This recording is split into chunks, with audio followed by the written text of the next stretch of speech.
اور اس بات سے سمر اچھے سے واقف تھا، لیکن پھر بھی اس سے جلتا تھا۔ وہ عمران بھائی کو ایک کام تھا، اسی لیے میں ان کے ساتھ مارکیٹ گئی تھی۔ آئندہ تم مجھے اس شخص کے ساتھ نظر مت آنا۔ تم میری عزت ہو اور میں نہیں چاہتا کہ میری عزت پر کسی بھی طرح کی کوئی بات آئے۔ سمر نے حکم جاری کیا۔ وہ میرے بھائی ہیں، آپ اس بات سے اچھے سے واقف ہیں، پھر بھی ایسی بات کیوں کر رہے ہیں؟ درِ فشاں نے روحانسی انداز میں کہا۔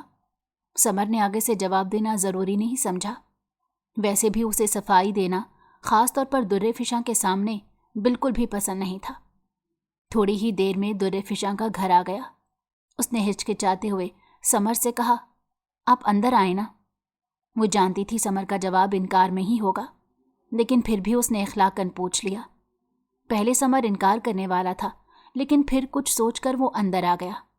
وہ جاننا چاہتا تھا کہ آخر اس گھر میں کیا چل رہا ہے، جس کی وجہ سے اس کی ماں کو بھی پریشانی لاحق ہو گئی ہے۔ یہ موقع اچھا تھا، وہ اس بات کا پتہ لگا سکتا تھا، ورنہ ابھی وہ بہت زیادہ تھک چکا تھا اور گھر جا کر آرام کرنا چاہتا تھا۔ جیسے ہی وہ اندر داخل ہوا، سامنے ہی اس کا سامنا عالیہ بیگم سے ہوا۔ اسے دیکھتے ہی انہوں نے چہرے پر نخوت بھرے تاثرات سجا لیے اور وہیں سے مڑ کر واپس چلی گئی، یہاں تک کہ سمر کے سلام کا جواب بھی نہ دیا، جس پر غصے سے سمر نے درِ فشاں کی طرف دیکھا۔ وہ خجالت سے سر جھکا کر رہ گئی، پھر بولی، آئیں آپ ادھر بیٹھیں، میں آپ کے لیے چائے بنا کر لاتی ہوں۔ کہتے ساتھ وہ فوراً سے اندر چلی گئی۔ سمر پیچو تاب کھاتا سامنے پڑے صوفے پر بیٹھ گیا۔ کچن سامنے ہی تھا، وہاں سے اسے درِ فشاں صاف نظر آ رہی تھی۔ اس کی ماں بھی وہیں پر تھی۔ تم اس لڑکے کو اٹھا کر یہاں کیوں لے آئی ہو؟ منع بھی کیا تھا نا ان لوگوں سے کوئی رابطہ نہیں رکھنا۔ تمہاری ہمت بھی کیسے ہوئی ان کے گھر جانے کی؟ عالیہ بیگم نے غصے سے درِ فشاں سے باز پرس کرتے کہا۔ امی آپ کیسی بات کر رہی ہیں؟ آپ جانتی ہیں سمر میرا کزن بھی ہے اور میرا منگیتر بھی، اور میں نمرا خالہ کے گھر گئی تھی، کسی غیر کے گھر نہیں۔ اور آہستہ بولیں، وہ سن لیں گے۔ سنتا ہے تو سنتا رہے، میں کیا کروں؟ انہوں نے لاپرواہی سے کہا۔ کوئی ضرورت نہیں اس کے لیے چائے بنانے کی۔ تمہارے ابا اس لیے نہیں کماتے کہ ان فالتو قسم کے لوگوں پر خرچ کیا جائے۔ ساتھ ہی انہوں نے درِ فشاں کو چائے بنانے سے روک دیا، جس پر حیرت سے درِ فشاں ان کا چہرہ دیکھنے لگی۔ یوں منہ اٹھا کر کیا دیکھ رہی ہو؟ جتنا کہا ہے اتنا کرو اور اسے یہاں سے چلتا کرو، جلد سے جلد۔ تمہارے ابا آئے تو اسے دیکھ کر بنا فضول میں غصہ کریں گے۔ اسے حکم دیتی وہ اندر چلی گئی۔ سمر نے ان کی ایک ایک بات غور سے سنی تھی۔ تھوڑی دیر میں وہ اس کے پاس آئی اور ہچکچاتے ہوئے کہنے لگی، وہ مجھے اور اماں کو اچانک کہیں جانا پڑ گیا ہے، معذرت کرتی ہوں، آپ کے لیے کچھ بنا نہیں سکتی۔ سمر غصے سے اٹھا اور اس کے بے حد قریب آ کر کھڑا ہو گیا۔ درِ فشاں اس کی آنکھوں میں دیکھ کر کانپ اٹھی۔ وہاں غصہ ہی غصہ تھا، یوں لگ رہا تھا غصے کا ایک طوفان اس کی آنکھوں میں امڑ رہا ہے۔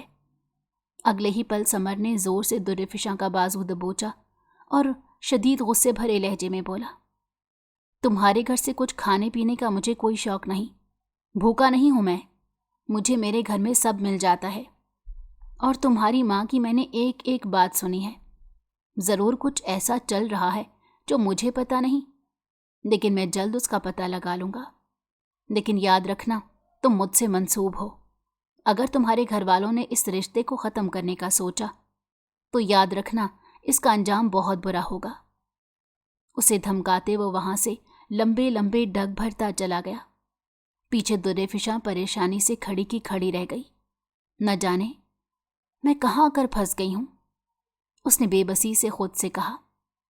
گھر واپس آ کر سمر کا موڈ بہت خراب رہا، حالانکہ نمرا بیگم اس سے بار بار پوچھ چکی تھی کہ آخر وہاں پر ایسا کیا ہوا جس سے تمہارا موڈ خراب ہے، لیکن وہ انہیں کچھ نہیں بتا رہا تھا۔ اسے بہت کچھ سمجھ میں آ رہا تھا۔ پھر اگلے ہفتے ہی اس نے کچھ سوچ کر اپنی ماں سے کہا، آپ جا کر شادی کی تاریخ مانگے، میں جلد سے جلد شادی کرنا چاہتا ہوں، مزید تاخیر نہیں کرنی مجھے۔ اس کے سنجیدگی سے کہنے پر نمرا بیگم نے اس کی طرف دیکھا اور کہا، بیٹے یوں اچانک سے تم فیصلہ کیوں لے رہے ہو؟ کیا مطلب اچانک؟ اماں شادی تو کرنی ہی تھی. اس دن آپ بھی کہہ رہی تھی کہ شادی کی تاریخ ٹھہرانی ہے. بعد میں بھی یہی کرنا ہے تو ابھی کیوں نہیں؟ میں چاہتا ہوں کہ جلد سے جلد یہ معاملہ نمٹ جائے. اتنا کہہ کر وہ واپس اپنے کمرے میں چلا گیا اور پھر اس کی بات مانتے نمرا بیگم نے اپنے شوہر سے بات کی. دونوں راضی تھے. کسی طرح کا کوئی مسئلہ بھی نہیں تھا. ایک نہ ایک دن تو شادی ہونی ہی تھی. اور اب تو سمر اچھا کماتا بھی تھا. وہ اپنا کاروبار سیٹ کر چکا تھا. اور در فشاں کا کیا؟ وہ تو شادی کے بعد بھی آرام سے پڑھ سکتی تھی. ان کی طرف سے کوئی بھی پابندی نہیں تھی. اگلے ہی دن وہ مٹھائی اور پھلوں کے ساتھ عالیہ بیگم کے گھر چلی آئیں. عالیہ بیگم نے جب انہیں ساز و سامان کے ساتھ دیکھا تو سمجھ گئیں کہ ان کی آمد کا کیا مقصد ہے. خیر وہ اپنی بڑی بہن اور بہنوئی کو گھر کے دروازے سے تو واپس نہیں بھیج سکتی تھیں، اسی لیے انہیں اندر آنے کا راستہ دے دیا. اس وقت نوید صاحب بھی گھر پر ہی موجود تھے. جب انہیں ان دونوں کی آنے کی اطلاع ملی تو منہ بناتے سامنے صوفے پر آ کر بیٹھ گئے. ٹھیک سے سلام بھی نہیں کیا. ابھی سمر ساتھ میں نہیں آیا تھا. در فشاں نے جیسے ہی اپنے خالہ کے آنے کی خبر سنی تو خوشی خوشی کمرے سے باہر آئی اور دونوں سے ملی. عالیہ بیگم نے اشاروں میں اسے وہاں سے جانے کو کہا، جسے نمرا بیگم نے خصوصی طور پر نوٹ کیا. در فشاں کے اندر چلے جانے کے بعد عالیہ بیگم نمرا بیگم کی طرف مڑی اور کہنے لگیں، جی باجی بولیں، یہاں کیسے آنا ہوا؟ ان کے تیکھے لہجے پر صغیر صاحب نے حیرت سے ان کی طرف دیکھا لیکن پھر خاموش رہے. وہ دونوں بہنوں کے بیچ کچھ نہیں بولنا چاہتے تھے. دیکھو عالیہ، تم ایسے بات کر رہی ہو جیسے ہمارے آنے کا مقصد جانتی ہی نہ ہو. دونوں بچوں کی منگنی طے ہوئے سالوں ہو چکے ہیں. اب میرا سمر بھی کمانے لگ گیا ہے، اچھا کاروبار سیٹ کیا ہے. میں چاہتی ہوں کہ جلد سے جلد دونوں بچوں کی شادی کی تاریخ طے کر دی جائے. سمر کی بھی یہی خواہش ہے. در فشاں کو پڑھائی کی وجہ سے کوئی مسئلہ نہیں ہوگا. شادی کے بعد وہ پڑھ سکتی ہے. اب ہم بھی گھر میں بہو لانا چاہتے ہیں. کہتے ساتھ انہوں نے صغیر صاحب کی طرف دیکھا. انہوں نے بھی اپنی بیوی کی ہاں میں ہاں ملائی، لیکن دونوں کو ہی عالیہ بیگم اور نوید صاحب کے چہروں سے اس بات کا اندازہ ہو رہا تھا کہ وہ ان کی آمد سے بالکل خوش نہیں ہوئے. نمرا بیگم تو کچھ دنوں سے کھٹک رہی تھی، لیکن اب ان کے اس وہم کی تصدیق ہو رہی تھی. پہلے تو عالیہ بیگم چند پل کو خاموش رہیں، پھر بولی تو ان کی آواز میں نخوت صاف نظر آ رہی تھی. دیکھیں، میں مانتی ہوں کہ دونوں بچوں کی منگنی بچپن سے طے ہو گئی تھی، لیکن وہ بچپن کا رشتہ ہے. بڑے ہو کر بچوں کی پسند ناپسند بدل جاتی ہے اور بچوں پر زبردستی کرنا ٹھیک نہیں ہے. ہر والدین اپنے بچوں کے لیے اچھا ہی سوچتے ہیں، اس لیے ہم بھی اپنے بچوں کے لیے اچھا سوچنے کا حق رکھتے ہیں. ہماری ایک ہی اکلوتی اولاد ہے. ہم اس کی شادی ایک امیر کبیر گھرانے میں کرنا چاہتے ہیں. یہ رشتہ آپ ختم سمجھیں. عالیہ بیگم کی بات پر وہ دونوں حیرت کا شکار ہو گئے. انہوں نے کبھی سوچا بھی نہیں تھا کہ اس طرف سے انکار ہو جائے گا. لیکن آخر ایسا کیا ہوا جو تم اس شادی سے انکار کر رہی ہو؟ میں نے در فشاں کے رویے سے کبھی محسوس نہیں کیا کہ وہ سمر سے شادی نہیں کرنا چاہتی. در فشاں کمرے کے باہر کھڑی یہ سب سن رہی تھی. اسے اپنی ماں کی باتیں سن کر یقین نہیں آ رہا تھا کہ وہ اس رشتے کو ختم کر رہی ہیں، یہ جانتے ہوئے بھی کہ در فشاں سمر سے ہی شادی کرنا چاہتی ہے. آپا، میں نے آپ کو جو بات کہنی تھی کہہ دی. اب زبردستی یہ رشتہ نہیں ہو سکتا. پہلے ہی آپ نے جائیداد میں ہمیں دھوکہ دیا ہے. کیسا دھوکہ؟ نمرا بیگم نے حیرت سے سوال کیا. کیا آپ نہیں جانتی؟ عالیہ بیگم کے بجائے نوید صاحب نے جواب دیا. آپ دونوں کے والدین کی طرف سے جو جائیداد ملی اس میں آپ نے ہمیں کم حصہ دیا، حالانکہ دونوں کا حصہ ایک جتنا تھا، لیکن ہمارے ساتھ دھوکہ دہی کی گئی. نمرا بیگم یہ سن کر اپنا سر پکڑ کر بیٹھ گئی. حالانکہ ایسا بالکل بھی نہیں تھا. پوری ایمانداری سے حصہ دیا گیا تھا. ہاں، یہ سچ تھا کہ ان کے والد صاحب نے ان کی زندگی میں ہی انہیں ایک گھر تحفے میں دیا تھا، اور بس اسی ایک چیز کو لے کر عالیہ بیگم کے دل میں کینہ پیدا ہو گیا. حالانکہ انہوں نے عالیہ بیگم کو گاؤں کی ایک زمین بھی تحفے میں دی تھی. یہ تب ہوا تھا جب دونوں کے ہاں اولاد پیدا ہوئی تھی. لیکن اب وقت گزرنے کے بعد نمرا بیگم کے گھر کی قیمت کافی زیادہ بڑھ چکی تھی. وہ ایک ایسی جگہ پر موجود تھا جہاں کی پراپرٹیز بہت مہنگی تھی.